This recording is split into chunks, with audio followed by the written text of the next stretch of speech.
You're listening to the Empty Nest Empires podcast, episode number 19. And today I have a special treat for you because listen, you have to have been under a rock if you have never heard about the Enneagram. If you've heard about it, you're confused, this will help clear it all up for you. And if you've never heard about it, stay tuned. I think you'll find this to be really inspirational and informational. And I just want to give us all a clue. So here we go. Stay tuned. We'll be back in just a minute. Okay, your nest is empty, or it will be within a few years. So now what? Whether you know it or not, we are building empires. Empires of faith, family, fun, fitness, and of course, finance. And those empires are the legacy we leave for our loved ones. I'm Tammy Romani, an empty nester mom, grandma, and entrepreneur with a vision for ever greater things in the years ahead. It's never too late, and there is no limit to what we can do. I'm so happy you're here. Now let's get to building.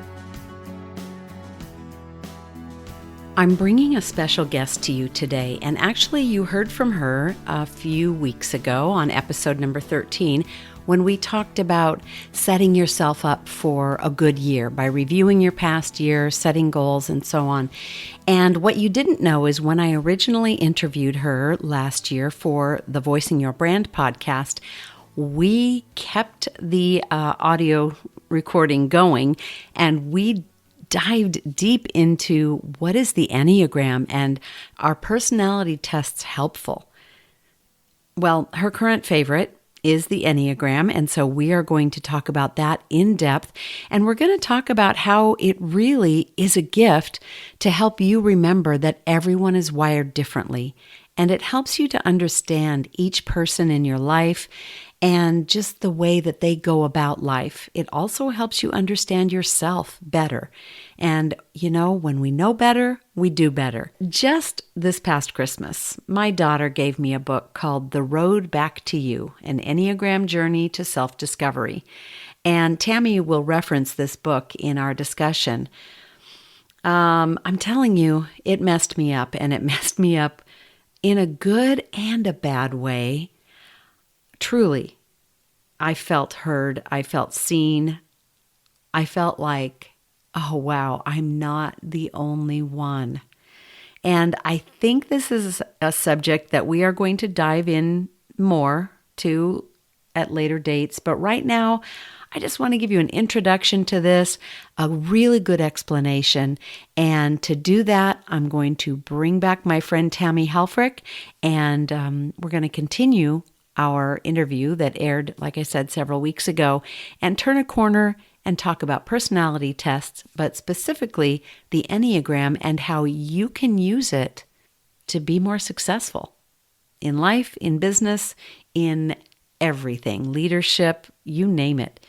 These are tools that if you use properly, you really can get a handle on things and be ahead of the game. So I hope this is interesting to you. Here's my interview with Tammy Helfrich.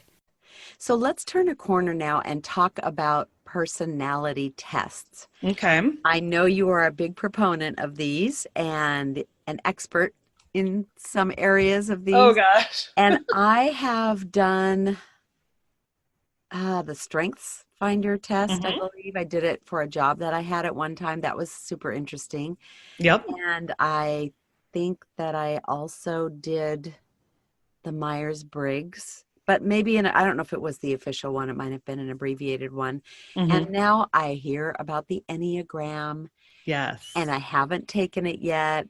And I hear people say, are you an 8? Just yesterday, I was chatting with a friend and she said, well, I'm an 8. So that means, you know, blah, blah, blah. And I was just like deer in the headlights. Okay. Yeah. I know nothing. And I feel like I maybe should have taken this test before we talked today.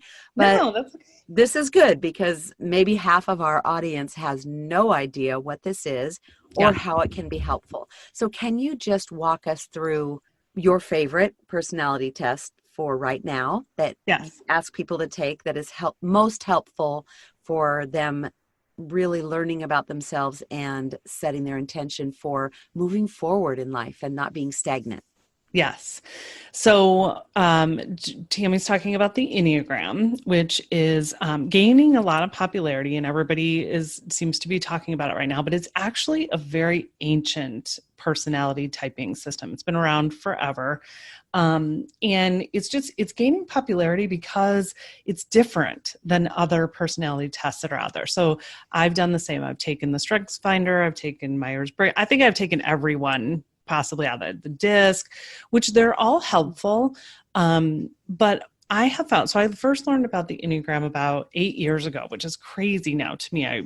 The first book I read was by Richard Rohr, and it was, I can't remember what it is, but you can Google it. And he takes it from a very Christian perspective, and it was helpful, but it was like, oh gosh, I don't know. This is confusing. I don't understand. How do I know what type I am? And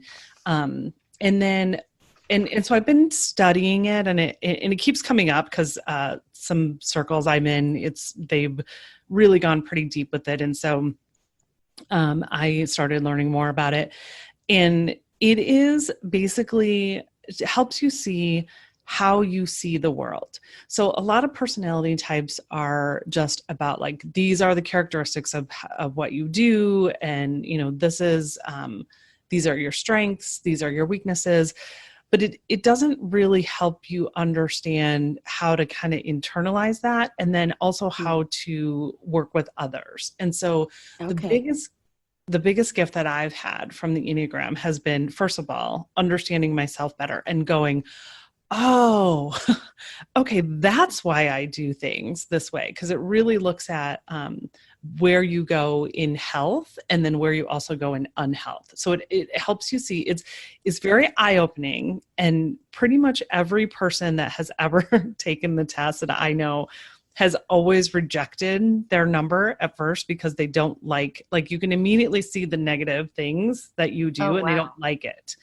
And so, but that's usually typically ends up being the one that you are.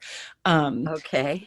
So there's 9. So I'll give you kind of description, and then I'll tell you a little bit more about how it's been so transformative for me. So there are nine types, which basically that immediately makes everyone go, what do you mean there's only 9 types of people in the world, right?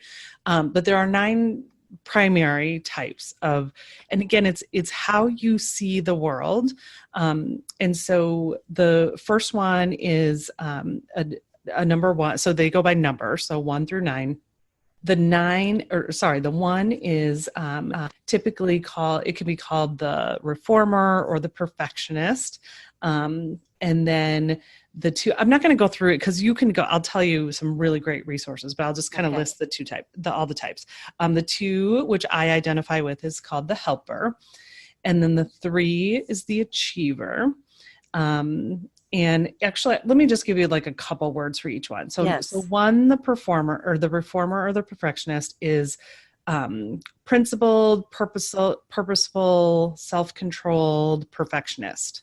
The 2, the helper, is caring, generous, people-pleasing, possessive. So you can see where it's giving you some of the negative ones of each one. The 3 would be the achiever, very success-oriented, driven, image-conscious. The 4 could be called the individualist, very sensitive, artistic, withdrawn, expressive, dramatic. The number 5 would be called the investigator. These are very intense, like perceptive, innovative, very isolated people, very, very smart, kind of nerdy people. The 6 is called the loyalist. They're very committed, responsible. They're very anxious, and they're very suspicious. And then the 7 is the enthusiast. They're like the fun, loving, spontaneous, totally distracted, energetic person.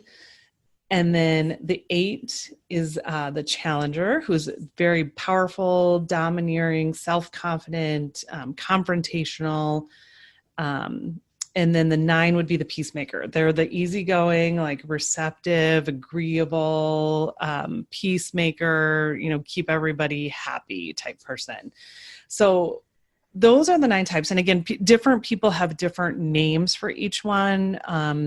Those are kind of the main styles of them. And again, basically what it does is it helps you identify, okay, what is the primary way that I see the world? So like, I'll just give my example. So I identify as a 2, which is a helper. The only thing I can ever remember, like throughout my life, of always wanting to do is help people. That's like, so right there, that is, and it's just in my nature. I see needs where other people can't even see them themselves sometimes.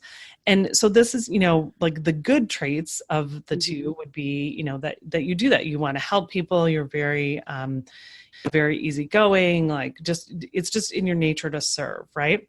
Okay. The unhealthy part of that is that you can become a martyr, and you can do things out of expecting something in return. So one of the biggest lessons I've learned from myself is that while I have always been very caring and generous, I did things to get something from them, whether it be praise, affirmation, recognition, like a desire to be loved, right? Like I was getting something from that. So I always had some kind of ulterior motive.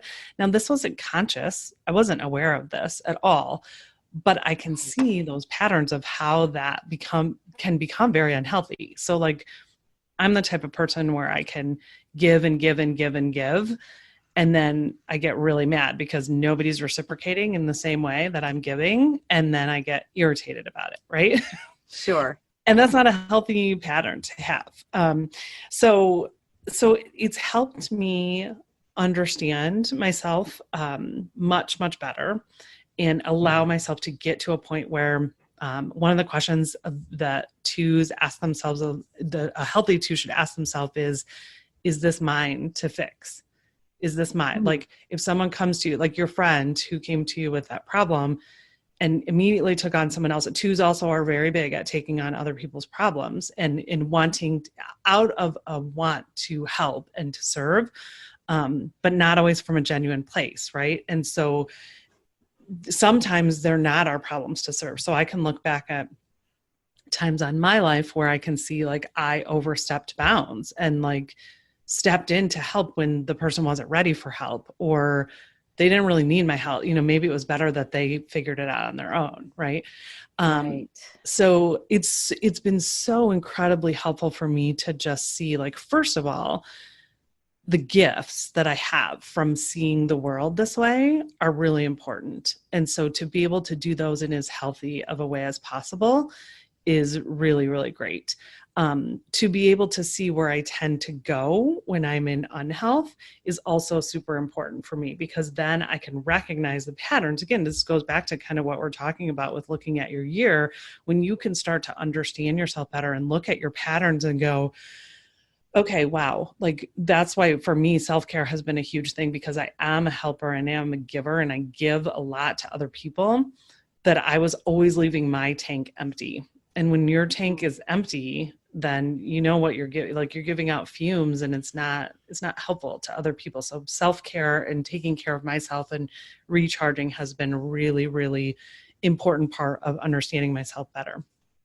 And then once you learn to understand yourself better, then it also, I think the biggest gift of the Enneagram is that you can see how people are wired. Like I remember thinking, for most of my life, how were my brother and sister and I how did we come from the same family? Like we are so different. And so we look at the world differently. We act differently. And it wasn't until I had my own sons that I realized, like, oh yeah, we come into this world completely wired differently, right? My 2 sons are very, very different. And so the gift of the Enneagram is to see that people are wired differently and that we all have different gifts that we bring to the world. And when we can understand that better, instead of trying to change people all the time into being like how we see the world, that is an amazing gift to not only ourselves, but to our families, to our communities, to everyone around us. I'll just give you the example of my husband. So my husband identifies as a 1, who's the perfectionist. Okay. And so you can imagine like the helper and the perfectionist see the world really differently.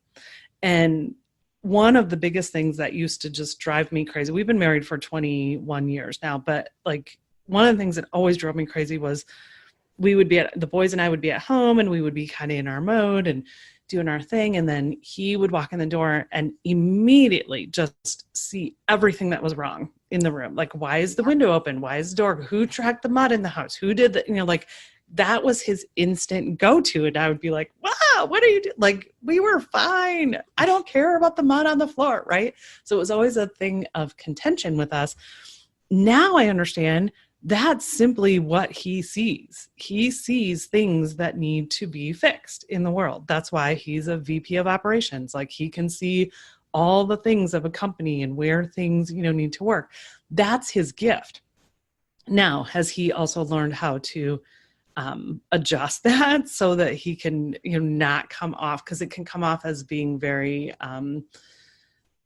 not nice, and abrasive and sometimes. And so that's been like, it has been transformational in our marriage for him to be able to see how I view the world and for me to be able to see how he views the world, and to understand that like we each have our unique gifts and that we don't have to, because I think for, subconsciously for a very long part of our marriage, I was trying to change him. I wanted him to be more like me, and he's just not wired that way. And so the more that we can learn to do that, it's been transformational in the teams that I work with, when we can understand that, my boss is a 7. He's the enthusiast, he wants to have fun. He wants to he doesn't want anybody to stump on his dreams. He wants, me understanding how he needs that helps me work with him in a different way. We have another one who's a 6, which is they instantly go to worst case scenario all the time. Okay. So me being able to understand, because I don't do that. I go to best case scenario, the world's amazing, you're all good. Right. Yeah. So for me to understand that, okay, how I communicate with her is helpful. If I don't just say, hey, can we, I don't just send her a text and say, can we meet tomorrow morning to discuss something? Because in her head, she's thinking, oh my gosh, what I do wrong? What is she mad at me about? What is she, now I say, hey, can we meet tomorrow to talk about this particular thing that we need to make a plan for or something? So that then she goes, oh, okay, that's fine. So it's really simple ways of understanding each other that are really, really powerful for teams. So when you first started thinking this way, and your husband, the perfectionist, did he push back a little at first to wanting this information? Oh, yeah. Yeah. Because I could see that a lot of people who are wired a certain way, I read somewhere, we don't see the world as it is. We see the world as we are. Mm-hmm. But most people think everyone sees it the same way they do.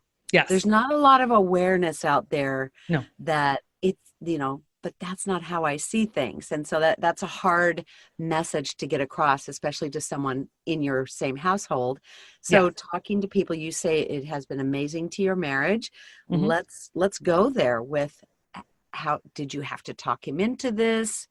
Did you, how did you get him on board with learning about this?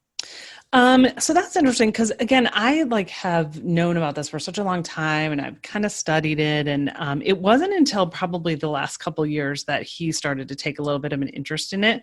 And so, and I didn't really, it's kind of one of those things that just, especially in the beginning, it's just hard to, there's so much detail and it's so hard to understand. And you're wrestling with your own stuff before you, and that's the biggest thing. I always tell people don't use this as a weapon and don't use this to try to change someone. They have to be ready to hear it. So for him, it took a while. He wasn't ready to hear it. I definitely started to see oh, okay, this makes sense. I see some of this in him. would he agree? I'm not sure in the beginning. Like we took that really slow. One of the best resources that has come out lately is Ian Cron has a book called The Road Back to You. And he wrote it with Suzanne Stabile. And it is the most practical, helpful tool that you have. And so they do have a website where you can go and you can take the test. It's interesting, like the Enneagram itself really was never meant to have a test to be able to take it, because it's more about understanding the particular ways that you do things. But it is helpful. The challenge with a test is always we answer how we think we are, right? Versus how we really are, honestly. Yeah, we overthink it, and Yep. we do. We want to skew the results. Totally. Probably it's one of those things, if you took it several times. Yeah. I mean, you just have to empty your mind and just do it. Yeah. Instinctually, right? Yeah. In order to get the true results. Yeah. So you can take the test. But also his book is super, super helpful, because what he does is he lists, I should have brought it, but I don't have it with me.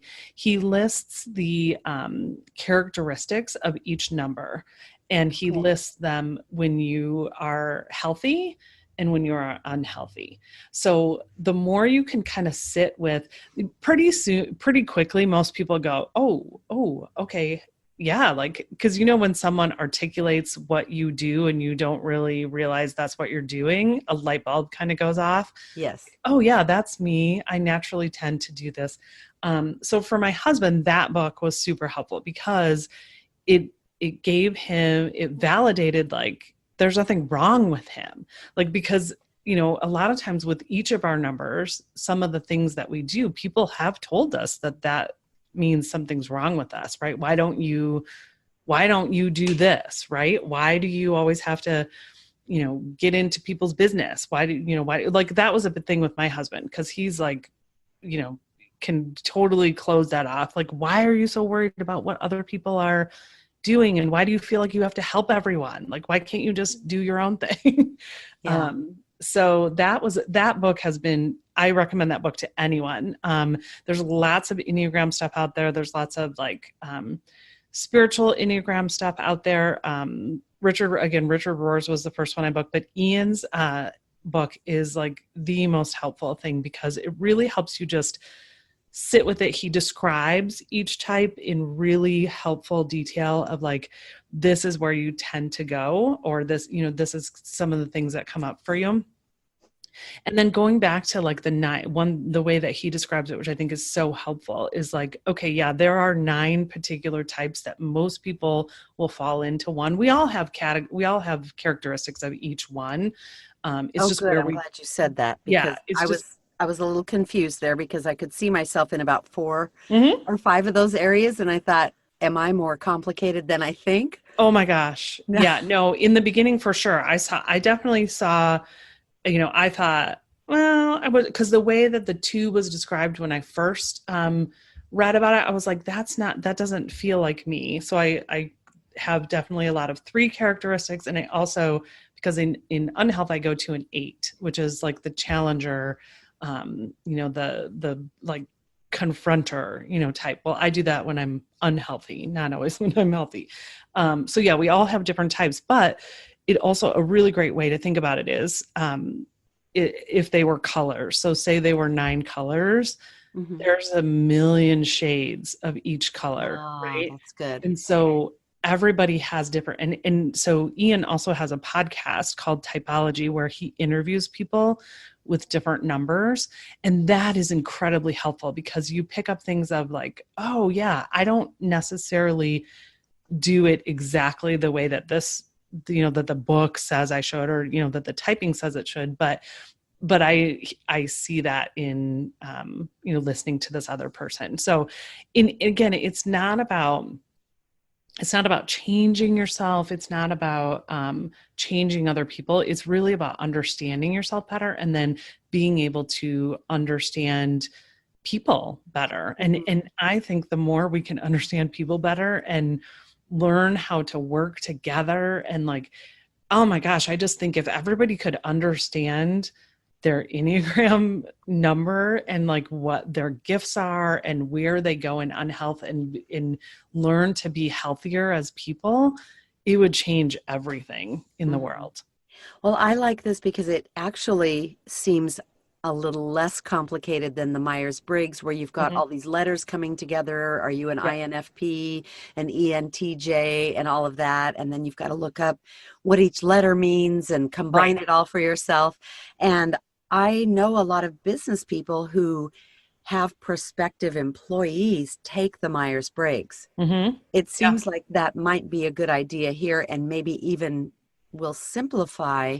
Like, say you need an integrator for your business. You need Mhm. someone who's going to get stuff done because you're the visionary and Yep. you don't want to learn all the systems and you don't want to learn all Yeah. that. That's the where I find myself is I think I would probably ask someone to tell me what their type was, or maybe have a session with you to identify what type of person should I hire that will work well with me and kind of be my yin to my yang. You know what I Hmm. mean? Where Yeah. you like you said, when you want someone who is an integrator, you don't hire another creative because then you've Right. just got these two creative brains that all they do is think of ideas all the time and nothing gets done. Exactly. Right? Exactly. And I think the more So people for can understand business, that, this is brilliant. yeah.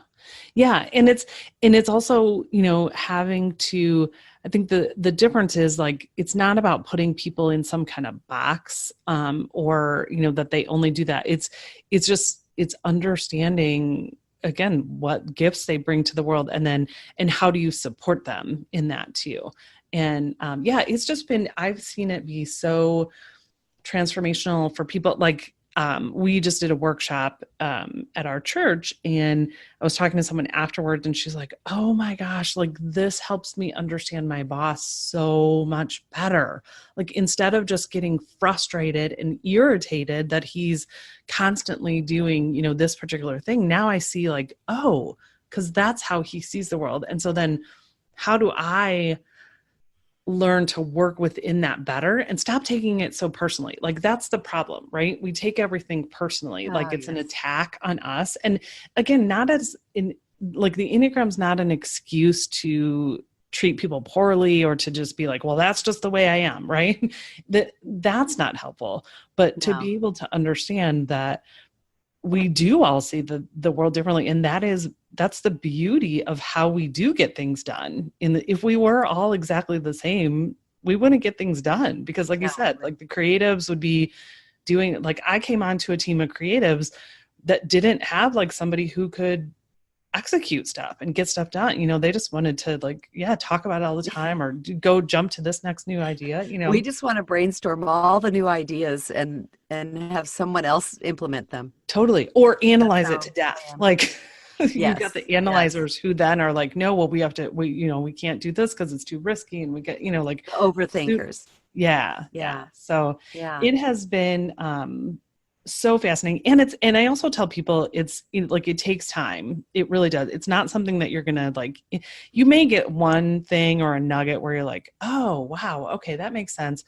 The biggest thing I've seen with most people is that they feel validated. They feel like, oh my gosh, it's okay. Going back to what we talked about earlier, it's okay to be me. It's okay that I see the world this way. Like I'm learning It's how I'm made. It's how I was yes, created. totally. And I'm And if seeing you, this with my kids. I have yeah, teenagers now, and they say not to type your kids because it is there's different discussions of nature versus nurture, and and different life experiences definitely will can change how you see the world, right? okay. But I can see with my kids how this is so helpful with certain things that they do, or how they need to like my youngest son is definitely has tendencies towards identifying as an 8, and he needs like physical a lot of 8s need like they do like CrossFit or like lift heavy weights or do like because they're constantly feeling like this stress of wanting the world to be better and wanting to change it. And Wow. simple things like that have been so helpful. And that's where Ian's podcast has been great, to interview a lot of different people about what helps them be more themselves. Okay, so people are listening, and like me, they want to now go take this test. Yes. I think it costs about $12 on the official website, or are there other resources that you would recommend? Ian's is free. So his is Okay. exploreyourtype.com. Okay. And so his is free. I think the $12 one is from the Enneagram Institute, possibly. I have Yeah. never taken that one.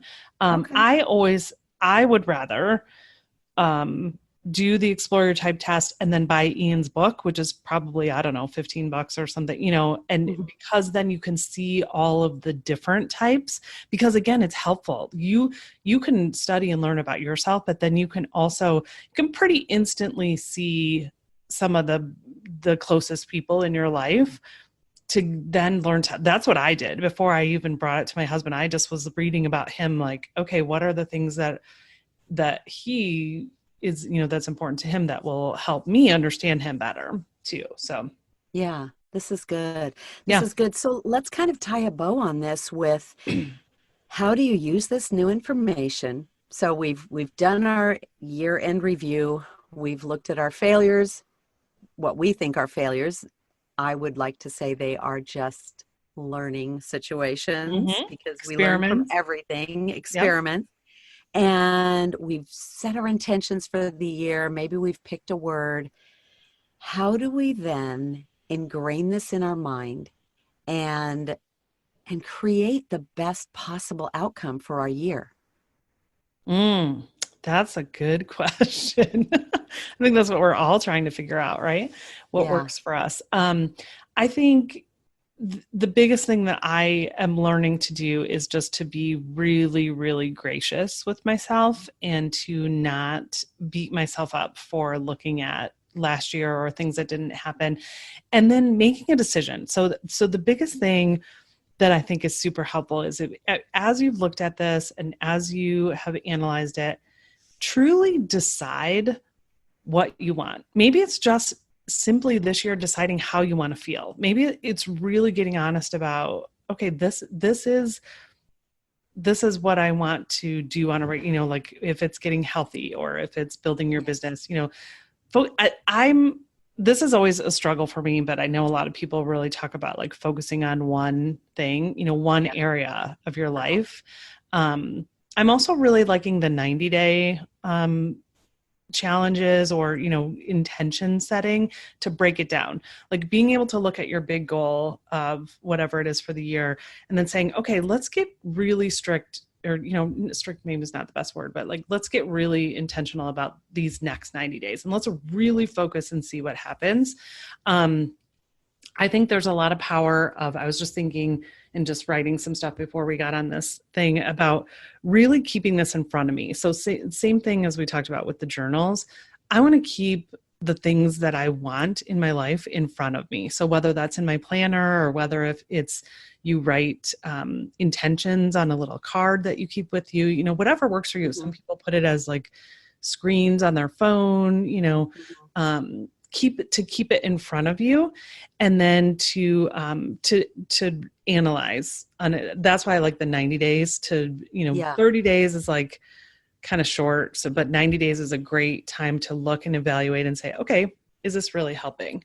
Yeah, and I um, think there's a lot of research to back that up as well. When you mhm. set yearly goals, they just get lost because it's Yeah. too overwhelming. You Yeah. think, oh, 12 months, that's never happening. Right. But we can think in terms of 3 months from now. Yeah. Our minds can go there and Yeah. it's doable. Yeah. I mean, I think of last year, I was like, okay, I'm doing this for 90 days. Like the begin, I actually started before the end of the year, but with my health goals, I was like, okay, I get 90 days. I can do this. I can do this Mhm. for 3 months. It does. It feels more manageable. Maybe it's weekly goals for you. I don't know. I think again, it's really just being super curious with yourself of what works for you. If you can get honest about your patterns and start to recognize where you self-sabotage, then you can get really honest and be it. So for me, it was like I didn't set big goals because I just was disappointed when I didn't meet them. So now I'm Mm. learning to set big goals, but also have smaller goals in the meantime that I can then learn to honor myself with, and to know, okay, yeah, I do what I say I'm going to do. And that helps me. Whereas for other people, it might be, maybe it's just telling someone about your goal. Like, I think for a lot of us, we don't tell people or we don't share it, because We're again, afraid to. yeah, We're afraid yeah, we won't get there, and then we will get criticized for, yeah, you had this big goal and you didn't get there. What happened? yeah. And And also, we turn it on ourselves and criticize ourselves. totally. Yeah. And I think, people go to extremes with this, right? So like if you haven't been telling anyone, then you'll go like, okay, well, I'll tell all of Facebook, right? And Yeah. then they'll really keep me And it's accountable. 20 things that there's no way I could ever accomplish in 3 months, right? Totally. Exactly. Yeah. Versus just saying, hey, I'm going to tell this trusted friend, like, hey, Yeah. can you don't have to do anything. You don't have to like, maybe just check in or, tell them what you want. Like, maybe check in on me every month and say like, hey, how's that going? Just so that you have someone that is accountable for you. Again, it just goes back to, for my experience has been just really, truly learning to understand how you are wired and what is helpful for you, so that then you can get out of your own way. Because the biggest thing is we all get in our own way. That's the only person standing between us and our goals 90% of the time is ourselves, right? We're the ones who are holding ourselves back. We're the ones who are not committing to ourselves. So it's easy to blame it on other people. And it's easy to say, well, if this would only happen, everything would be great. When if you can get really honest with yourself, you're the one standing in your own way. Boom. Boom. Boom. Okay, Tammy, how can people find you? You are a life coach, right? And Yes. you help people with this. Yes. So tell us, where's your blog? Where's your podcast? Where can they connect with you? Yes. So the easiest way to connect and find everything is at my website, which is tammyhelfrich.com. And you can also find me on Facebook. I have a Facebook page where I do Facebook Lives, which is Tammy Helfrich blog is actually that. But if you go to my website, everything's on there. I do a podcast called Right Where You Are. I'm in the midst of changing. I have been saying that for a while. It will be changing, but right now you can still find a lot of what I do at Right Where You Are. And tammyhelfrich.com. Perfect. I will put all of this in the show notes, the link to the book and the podcast by Ian that you mentioned, and Explore Your Type. All of that will be in the show notes, so it's just a click away if you want to explore this more. Thank you so much, Tammy. This is super helpful for me. I am going to go off and take that test now. Maybe we can reconvene in later months and analyze me. Yes, I would love to hear what you are. That would be fun, but I think I need some time to absorb it. And I think the big takeaway for me today, speaking with you, is everyone is unique. Everyone is different. You were created for a purpose that you were created for.